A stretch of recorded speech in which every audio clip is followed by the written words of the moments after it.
നമസ്കാരം. സൗരയൂഥത്തിന് പുറത്ത് മറ്റൊരു ലോകമുണ്ടാകുമോ? അവിടെ ജീവൻ ഉണ്ടാകുമോ? ഈ ചോദ്യങ്ങൾക്ക് ഉത്തരം തേടിയുള്ള ഗവേഷണ നിരീക്ഷണങ്ങൾ കാലാകാലങ്ങളായി ശാസ്ത്രലോകം നടത്തിവരികയാണ്. ഇപ്പോഴിതാ സൗരയൂഥത്തിന് പുറത്തേക്കുള്ള ഒരു ടണൽ കണ്ടെത്തിയിരിക്കുകയാണ് ജർമ്മനിയിലെ മാക്സ് പ്ലാങ്ക് ഇൻസ്റ്റിറ്റ്യൂട്ടിലെ ഗവേഷക സംഘം. ഇറോസിറ്റ എന്ന അത്യാധുനികവും ശക്തിയേറിയതുമായ എക്സ്റേ ടെലിസ്കോപ്പ് സഹായത്തോടെയാണ് ഇന്റർസ്റ്റെല്ലാർ ടണൽ എന്ന ഈ നിഗൂഢ കോസ്മിക് ടണൽ കണ്ടെത്തിയത്. ഭൂമിയിൽ നിന്നും 1.5 ബില്യൺ കിലോമീറ്റർ അകലെയാണ് ഈ ടണൽ ഉള്ളത്. സൗരയൂഥം പൊതിയപ്പെട്ടിരിക്കുന്ന നേർത്ത ചൂടുള്ള വാതകമേഘമായ ലോക്കൽ ഹോട്ട് ബബിളിലൂടെയാണ് ഈ തുരങ്കം കടന്നുപോകുന്നത്. നമ്മുടെ സൗരയൂഥത്തെ ഗാലക്സിയിലെ മറ്റ് നക്ഷത്രങ്ങളുമായി ബന്ധിപ്പിക്കാൻ സാധ്യതയുള്ള തുരങ്കമാകാം ഇതെന്നാണ് ഗവേഷക അഭിപ്രായം. ഭൂമി ഉൾപ്പെടുന്ന സൗരയൂഥത്തിന് ചുറ്റും നൂറുകണക്കിന് പ്രകാശവർഷ ദൂരം വിശാലമായി വ്യാപിച്ചു കിടക്കുന്ന ചൂടുള്ള വാതക പ്രദേശമെന്ന് ലോക്കൽ ഹോട്ട് ബബിളിനെ നിർവചിക്കാം.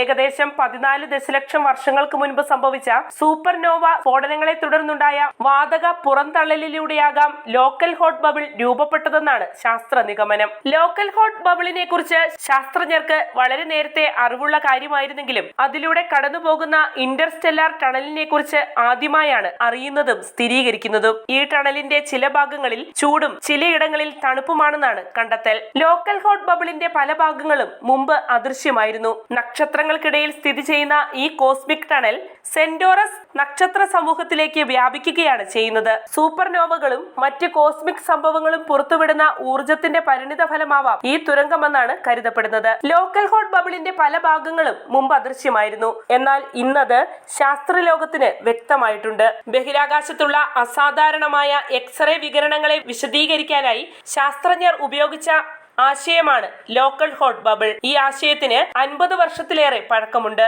നമുക്ക് ചുറ്റുമുള്ള സാന്ദ്രത കുറഞ്ഞ പ്രദേശം എക്സ് കിരണങ്ങളെ കടന്നുപോകാൻ അനുവദിക്കുമെന്ന് ലോക്കൽ ഹോട്ട് ആശയത്തിലൂടെ ശാസ്ത്രജ്ഞർ സിദ്ധാന്തിക്കുന്നു.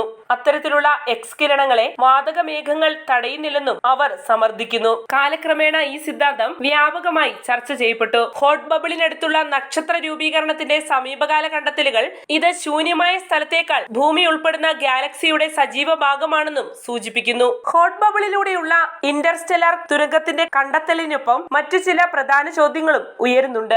ഗാലക്സിയിലുടനീളം ഇത്തരത്തിലുള്ള സമാനമായ തുരങ്കങ്ങളുണ്ടോ? ക്ഷീരപഥത്തിന് കുറുകെ ഒരു ശൃംഖല തന്നെ ഇവ മൂലം രൂപപ്പെട്ടിട്ടുണ്ടോ എന്നിവയാണവ. ഗാലക്സിയിലൂടെ ദ്രവ്യവും ഊർജവും എങ്ങനെ നീങ്ങുന്നു എന്നതിനെ കുറിച്ചുള്ള ശാസ്ത്രധാരണയെ മാറ്റിമറിക്കാൻ ഈ പുതിയ തുരങ്കത്തിന്റെ കണ്ടെത്തൽ നിമിത്തമായേക്കാമെന്നാണ് ശാസ്ത്രലോകം അഭിപ്രായപ്പെടുന്നത്. അതുപോലെ തന്നെ ഈ തുരങ്കത്തിനപ്പുറം വിശാലമായ മറ്റൊരു ലോകം ഉണ്ടാകാമെന്ന സിദ്ധാന്തങ്ങളും ഇതിനോടകം പുറത്തു വരുന്നുണ്ട്. വാർത്തയുടെ നിറം തേടി തനി നിറം.